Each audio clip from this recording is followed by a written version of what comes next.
Okay, good evening, everyone, and thanks for being here. We're going to review some of the Dinim of and the Minhagim of Tisha B'Av, and we're also going to talk about what's going to be a bit different this year because Tisha B'Av is going to begin Motzei Shabbos.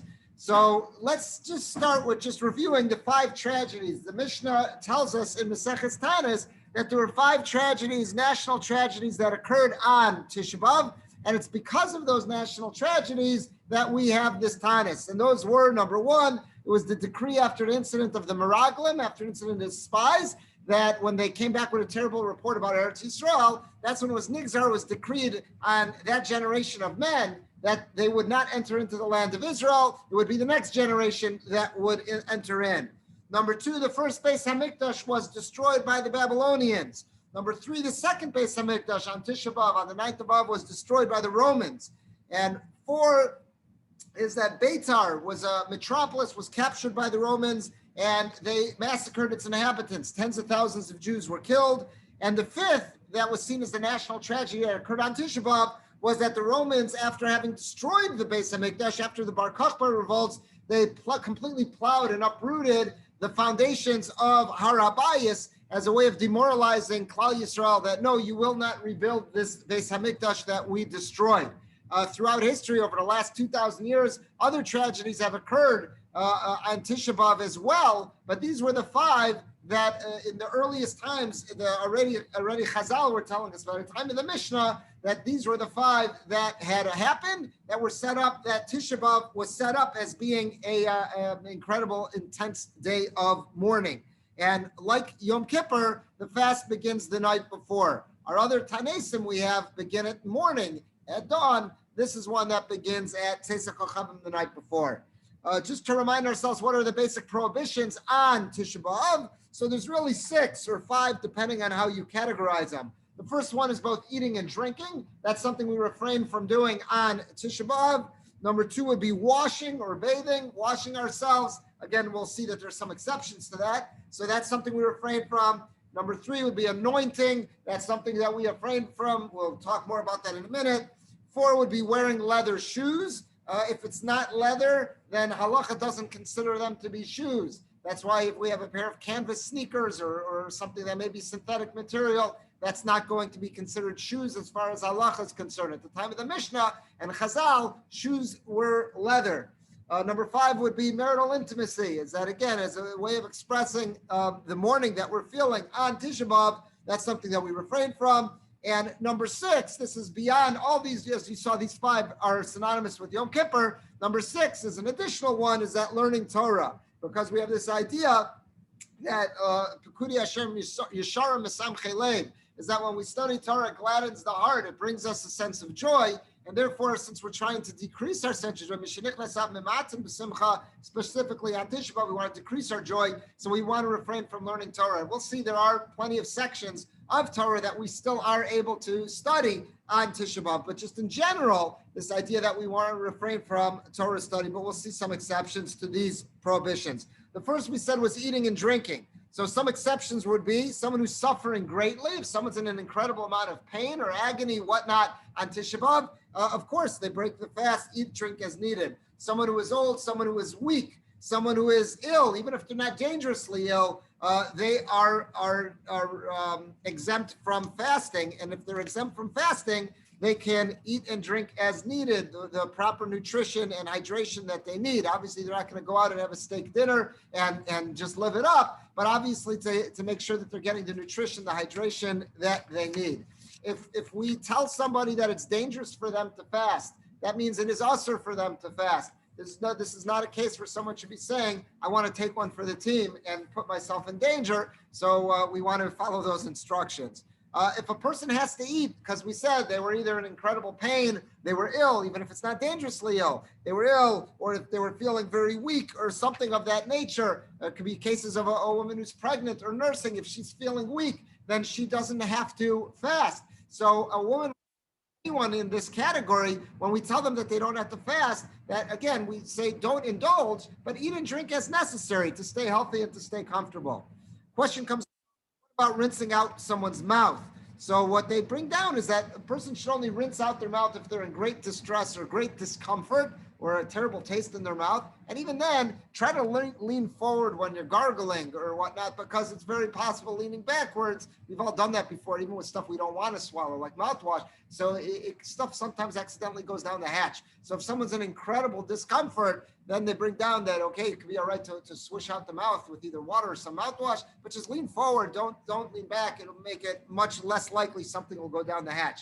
What about medications? If our physician wants us to take medications, we can take those medications. Best case scenario would be if we could take it without water, but that's very unlikely, specifically if someone's thirsty. And it also might be dangerous. I've heard from people that'll say often if a pill can get lodged inside the esophagus of someone and a person might not realize it's there and it disintegrates attached to the tissue, it can be very harmful. It could cause an ulcer in there. So they say if someone has to take medication, again, it's not something they can push off. That it has to be taken. It should be taken. And they say if you need to drink a little bit of water to get it down, that can be done. I never saw an exact shear. It's not like Yom Kippur where there's the shiurim given. They say if you need a little bit of water to get it down, can get it down. Again, we can plan beforehand. If someone has night meds, it could be easy to just take those meds before the fast begins. Most of the time, that's not going to throw a person off schedule. Again, unless it's a type of medication that has to be taken at a certain time. Obviously, don't play games with that.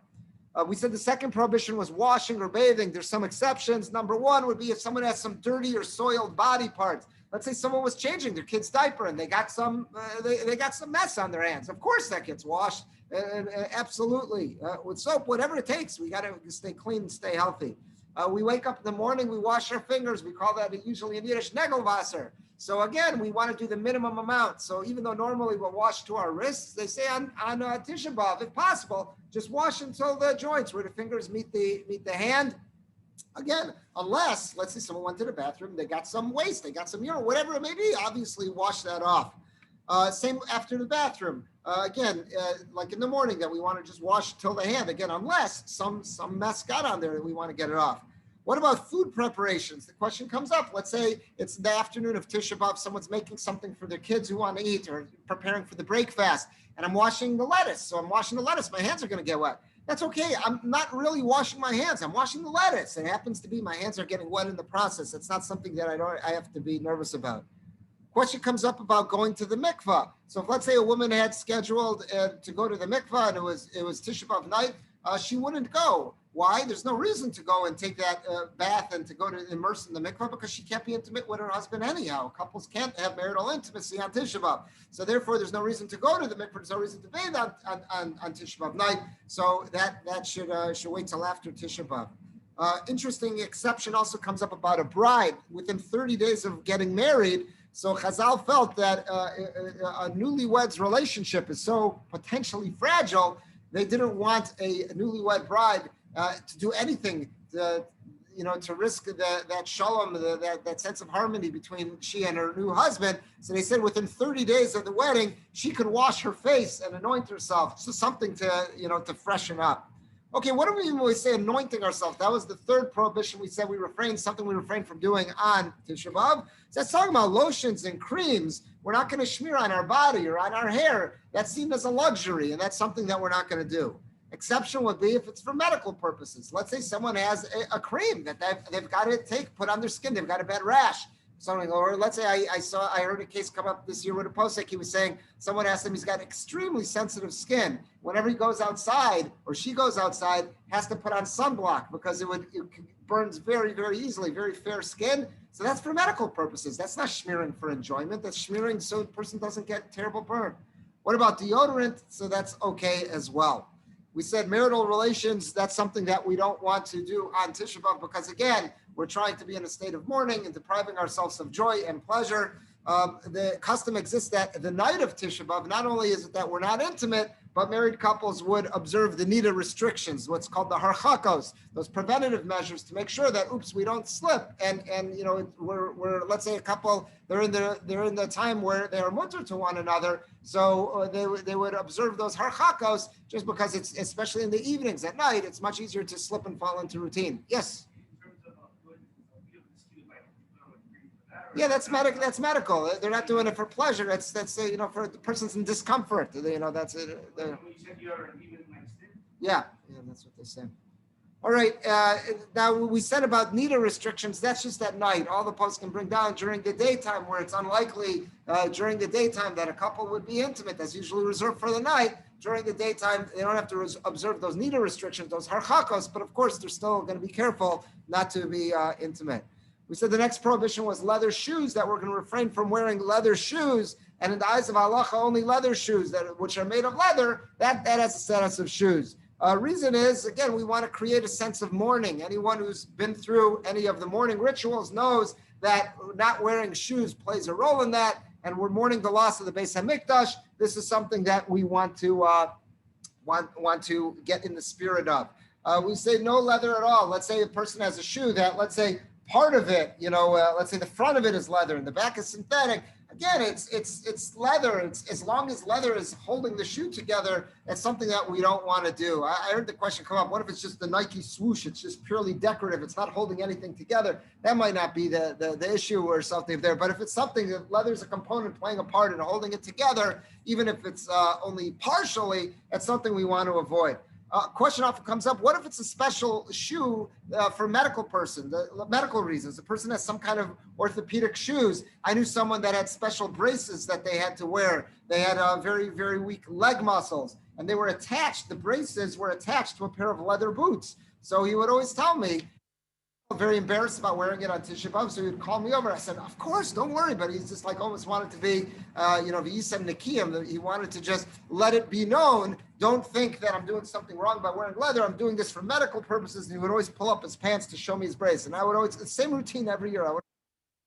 Of course, I don't doubt it. But he always felt the need to point that out. I heard that also, as well as inserts, is that if a person inside their shoe has some kind of special leather insert that's formed in such a way to be beneficial for the person, again, for health reasons, that's absolutely fine. We said learning sixth prohibition, something that we refrain from doing on Tisha B'Av because it gladdens the heart.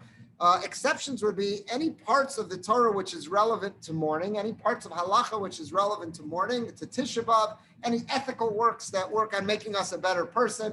That's why it's very common that people will study the Gemara about the Churban, about the destruction of Beis Hamikdash, Sifrei Musar, anything that's of an ethical nature that's trying to make us improve ourselves, because it's really a day of reflection. We want to be improved. Any parts of anything that's got a relevance to mourning. I knew people who used to review Hilchos Avelus on Tisha B'Av. They would carve out Tanaisim to do that, but specifically on Tisha B'Av. I always would read something involving the Holocaust or some kind of reading that I just didn't find pleasant the rest of the year, but it was important. It's important Jewish history, Jewish philosophy, whatever it was that has to do with mourning and destruction and terrible times we've been through. Tisha B'Av's a very appropriate day for that type of learning, for that type of reading. There's other mourning customs that apply on Tisha B'Av. We're going to talk a little bit about this more on Shabbos, but Sheila Shalom, extending greetings to people. This is something that we generally refrain from doing on Tisha B'Av, and it would be best to explain. If it's someone we haven't seen in a long while, explain to them, I really would love to greet you, but this is a day that we're trying to minimize our social interaction. So that's why I'm not being as excited to see you as possible. Merriment, if we can, we don't want to be skipping and jumping, having a grand old time on Tisha B'Av. It's supposed to be a day of somber reflection. If possible, to minimize work. That's not possible for everybody. Not everybody's able to take off of work on Tisha B'Av, but it would be best if someone could to take off at least till Chatzos, at least to midday, which is going to be 1:05 this year, and that will give the person to make a meaningful day, give that person the ability to make a meaningful day out of it, to say some kinnos, reflect on the Churban and what we're lacking. Again, that's not possible for everybody. Not everybody is working for themselves and able to take that time off. But if possible, it would certainly be appropriate. Some people have the custom to take away some comfort during the night from their sleep. I knew for years I used to just put a comforter on the ground, on the floor, and sleep on the floor rather than the mattress. At a certain point, my back wasn't letting me, do that as well. But I know people, if they normally slept with two pillows, they slept with one. whatever would be some way. Some people have a minute, try to find something to minimize the comfort we have on that day, to try to really make us realize something's missing. We're not living in the world that HaKadosh Baruch Hu wants us to be in. We really are supposed to have a Beis HaMikdash. We're supposed to be in Yerushalayim, have a Eretz Yisrael that's fully rebuilt with the Shechina in Yerushalayim. We don't have that, and it's hard to focus on that, especially because we never knew it. So if we do these items to minimize our comfort, it might wake us up and make us realize that, no, this is not where we're supposed to be. This isn't what Hashem intended for us.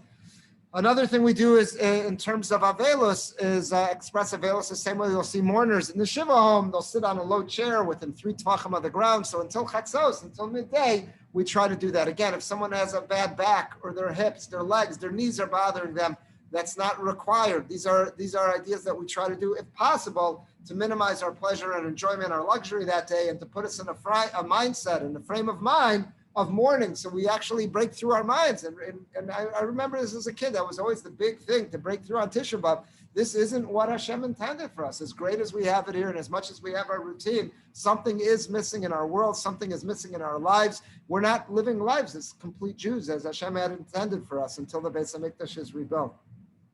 What changes is Chatzos? Chatzos is 105 this year. In the afternoon, what changes? So as we said, that's when people could start sitting on a regular chair. Again, unless they had a bad back, knees, hips, whatever, they were sitting on a regular chair beforehand. But provided someone was on a low chair until now, Chatzos comes, they could replace that. Also, the paroches, when we start Mariv on Tisha B'Av night, we'll remove the paroches as a way of demonstrating the fact that we're in mourning. This is not, something's wrong, something's missing here. Even if we have a beautiful shul, something's not right. We don't have a Beis HaMikdash. After Chatzos, that's when we put the paroches back. And also that's when we wear our talis and tefillin. In the morning, we usually wear our talis and tefillin. At Shachris, we don't wear it in the morning because tefillin is referred to as pe'er, an adornment, something like almost like a luxury item. It really enhances us. So it would be inappropriate to wear a pe'er, something which is described as a real adornment, when we're in the height of our mourning. At Chatzos, that's a little bit later in the day, that's when our sense of mourning begins to minimize, and that's when we return to these those items. When does the fast end? The fast ends at Seisa Kochavim, when the stars come out. So we always say that's 50 minutes after sunset. This year, because the fast began on a Motzei Shabbos, we didn't say a complete Havdalah on Motzei Shabbos. I'll soon get to Motzei Shabbos. I'm saving that for the end. So since we didn't say a complete Havdalah on Motzei Shabbos, all we did, providing no one had to break the fast to eat, all we did was just make the Borei Morei Aish. So on Sunday night, when the fast is over, so then we'll say a Hamavdil. We'll say, we're going to talk about what to say it on in a minute, but you're going to say if you're using grape juice or wine, we'll talk about that. Then it'll be a Hagafen. If you're using beer, it'll be a Shahakal. And then the Hamavdil. And then there would be Kiddush Levana. We have the minhag to wait to do Kiddush Levana. We're not going to do Kiddush Levana this Motzei Shabbos. That's when Tisha B'Av begins. And we'll do Kiddush Levana, provided that there's a clear sky. We can see the moon on Tisha B'Av, after Motzei Tisha B'Av. It would be best to eat something first, but that's not always possible. Specifically, we're not serving food at shul, and we can say Kiddush Levana with a minyan, have Kaddish. It's something that we want to do. What about on the 10th of Av? The 10th of Av, which will be Monday this year. So the idea is until Chatzos, until midday of the 10th of Av, we continue to observe whatever we were observing during the 9 days. So if, let's say now, in the period of 9 days, we're not having meat, wine, dancing, enjoying music, going swimming. So until Chatzos on the 10th, we continue to keep those ideas, or getting a haircut, stuff like that. We're going to continue. Why? Because the Masorah is that the Beis HaMikdash continued burning into the 10th of Av as well. Once Chatzos of the 10th hits, then we can go back to having those pleasures.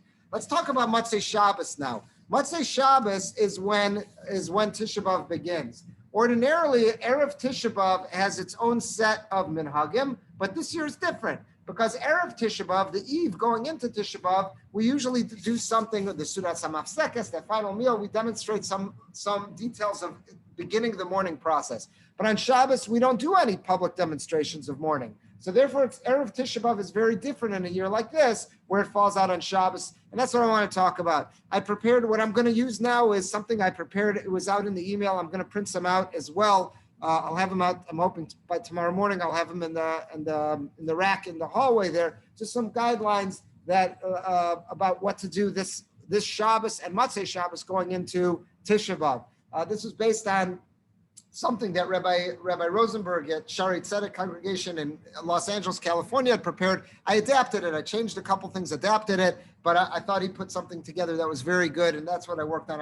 It's been in the emails, and again, I'll print some out. I'll make sure I have them in the hallway. So number one, so I put down this year, there's no traditional suros hamafsekes. Since it's Shabbos is Erev Tisha B'Av, we do not have that final meal with the hard-boiled egg, the ashes, and the bread sitting on the ground. We're not going to do that this year. Instead, what we're going to do is daven mincha a bit earlier than usual. You'll see the schedule is going to have it for 6:05 this Shabbos. Return home for shalosh shudas with our families, and we could eat meat even if someone wanted to at that shalosh shudas, or drink wine because it's Shabbos. We could sing zmiros. It's a Shabbos meal. There's no mourning on this. The idea comes up, what about having company over and friends? So they said, best would be with family. If someone normally has others, neighbors or whatnot over, they don't have to act any differently this Shabbos as they would do normally. If they don't normally have people over, then it would be best just have with the family. If we know people who don't have a place to go, of course we want to invite them. We're not going to say, okay, there's the girls who are helping out at camp. You can't come over for shalosh shudas. They can't make for themselves. Of course we can have them over. Number two is the fast and its restrictions. When does that all begin? At sunset. So even though Shabbos doesn't end till Tzeisak Kochavim, Shabbos doesn't end till 9:03. But again, at sunset, that's when it becomes Safek Laila, that it might be night. So at sunset, that's when we're going to start observing the fast, and we're going to stop eating. So we're going to stop eating and drinking and all that. That's going to begin at 8:13. However, since it's still Shabbos until Tzeisak Kochavim, we're not going to start sitting on the floor yet or change out of our shoes until Shabbos ends, which is 9:03. So again, we'll have that in there. I have here number three is after sunset at 8:13. Some people might start coming back to shul already before Mariv, and others are going to wait till after Shabbos ends, which is 9:03, to come back to shul. So for the benefit of those who are still at home, we're going to daven Mariv a little later than usual. Instead of Mariv being exactly at Tzeisak Kochavim, so Mariv is going to be this year 15 minutes later. It's going to be at 9:18. We're going to start Mariv at 9:18. That'll give people a time to get in their cars and come here for Mariv. This is important. A declaration of Havdalah. In other words, we've got to formally declare Shabbos being over before we get in the car and come to shul. So we're going to say Baruch HaMavdil Ben Kodesh L'Chol. That's the simplest way, a summary of Havdalah. That's what we're going to say before, at the conclusion of Shabbos. That's after 9:03 p.m. And we're not going to make the formal Havdalah. We're just going to say Baruch HaMavdil Ben Kodesh L'Chol. Then, even though we have not yet daven Mariv, we can get in our cars and return, come to shul. Again, we're not going to recite a formal Havdalah this Motzei Shabbos. That's going to be postponed till Sunday night after a fast. We'll get to that in a minute. After that declaration, after 9:03, when we say Baruch HaMazal Ben Kodesh L'Chol, that's when, since Shabbos is over, now I'm going to put on my Tisha B'Av shoes. Now, if I want to sit down, I'm going to sit down on a low stool, etc. Okay, number four. For those who plan to be in shul before 9:03, so there could be people who say, I don't want to wait till 9:03 and then drive to shul. I'll come to shul after, the fast begins. I'm going to stop eating at 8:13 at sunset. I'll go to shul and, I'll start learning Echa, whatever it may be, something Tisha B'Av related. I'll do that then. That's fine. They're totally entitled to do that, but just prepare something before Shabbos. We can't bring our shoes with us, our Tisha B'Av shoes with us to shul on Shabbos. That's hachana. That's preparing for after Shabbos. If someone intends to be or plans to be in shul before the Tanis ends, before the fast begins, before Shabbos ends, then I should plan ahead. Before Shabbos, I should leave my shoes in the coat room, whatever, my Tisha B'Av shoes, because I can't walk with them on Shabbos to shul. That would be preparing for after Shabbos on Shabbos. Or what I could do is, again, just wait home until 9:03, say Baruch HaMavdil Ben Kodesh L'Chol, put on the Tisha B'Av shoes, get in the car, and come to shul. I've got here number 5. As mentioned, the traditional Havdalah is not recited on Motzei Shabbos. It's postponed till Sunday evening after the fast. However, we still do recite Borei Maharei Ha'esh. We still do recite the bracha that we make over the Havdalah candle. And we will recite that at shul after Mariv before we read Echa. If anyone is not at shul, they could recite that at home. There's no reason that can't be done at home. So again, not the full Havdalah, just the Borei Maharei Ha'esh. If someone was not present at shul, they could recite that at home. This comes up every time this happens. People say, well, what about my wife? My wife's going to be at home watching the kids. She's not going to be at shul. Can she recite Borei Maharei Ha'esh? If there's no option, she definitely can. But another option would be for the husband, if he's at shul, just have in mind not to be yotzi when the chazan or whoever says Bari Morei Aish, and when the husband comes home after Echa, he can say the bracha, Bari Morei Aish, for him and his wife and do the business with the fingers. Yes, sir. Correct, or 9:03 before driving to shul, he can do that with his wife. 100%. You're 100% correct. The same way we're turning the ignition on the car, we're allowed 100% right. Rabbi Zain's 100%. All right, I have is number 6, the reading of Echa. So we're davening Marav at 9:18. So we're calling Echa for 9:28. 10 minutes later, we're saying that's going to be sharp. As previously mentioned, declaration of Havdalah, that's Baruch Hamadu Ben Kodesh Chol, should be recited at the conclusion of Shabbos. That was 9:03. After the declaration, that's when we put on our Tisha B'Av shoes and we could drive to shul and do any malacha that we need. Number 7, we said on Tisha B'Av there were some basic restrictions that we spoke about earlier. No eating or drinking, no washing and bathing, no anointing, no leather footwear, and no marital relations. We also know learning Torah. That's not under the Tisha B'Av category. Okay, number 8, on Tisha B'Av, traditional Torah studies is suspended, as we said, but there's plenty of exceptions we spoke about earlier, and we're going to offer some programs here at the shul as well. There's going to be a shir, I know Rabbi Fromitz is going to be given in the afternoon about the Churban Beis HaMikdash, the destruction of Beis HaMikdash. We're going to have the Chafetz Chaim videos. There's going to be an incredible video from Project Inspire about Soviet Jewry and refuseniks and how they were Moser Nefesh, so many of them, to observe Torah and mitzvahs in very, very trying circumstances. These are going to be great productions. These are all in the spirit of Tisha B'Av, as well as the kinnos we're going to recite in the morning and talk about them, explain them. That's clearly all in the spirit of Tisha B'Av. Okay, I said here in number 9 about how we try to refrain from extending greetings to one another. Number 10, I said about the talis and tefillin not being worn at Shachris, but rather will be worn at Mincha. Number 11, I have about midday at Chatzos. What changes at Chatzos? That is there. Okay.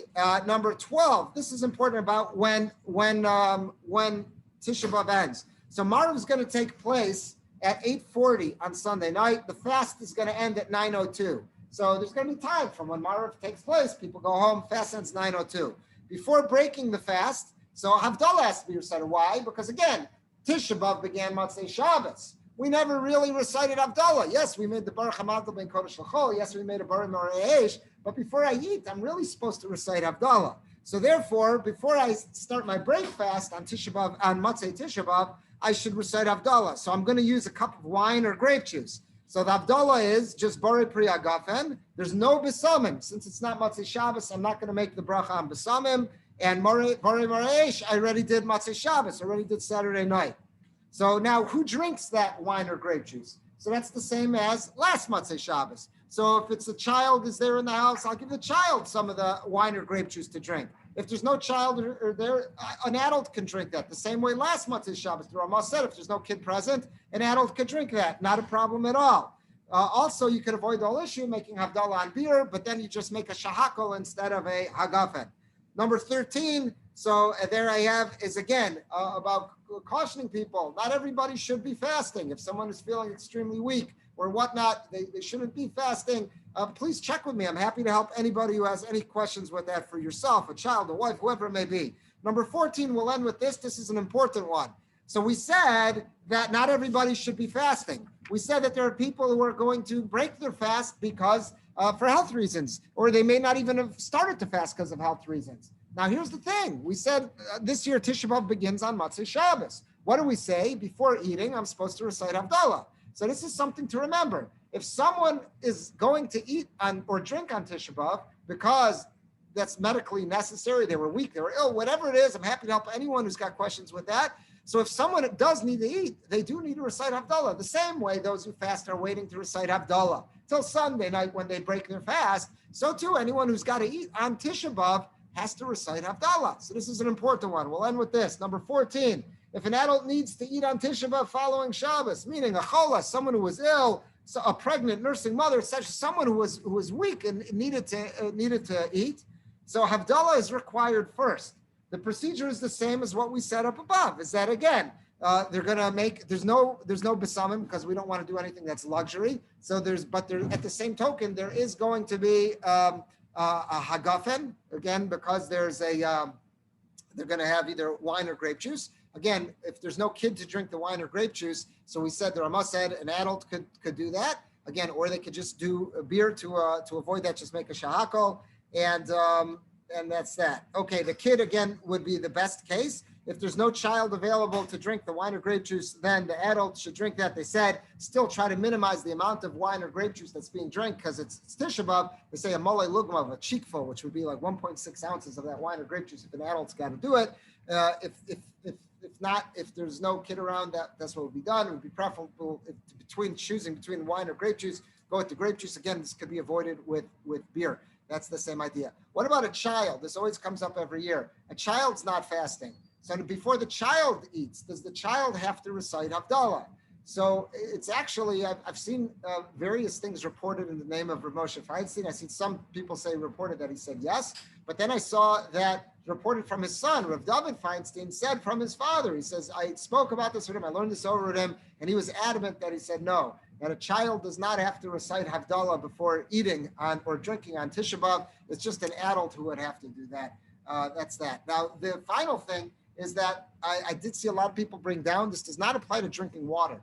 Let's say someone was dehydrated, whatever it is, they're breaking their fast just by drinking the water. They're not going to eat, they're not having orange juice, they're just having water, and they're not having any food. Such a person would not have to recite Havdalah before drinking that water. It's just someone who has to eat or someone who has to drink something other than water. That person would have to recite Havdalah before doing that on Tisha B'Av, not someone if they were just having water alone. Okay, so that's the end of a basic review of Tisha B'Av in general, and then as well as Tisha B'Av this year, where it's going to begin Motzei Shabbos.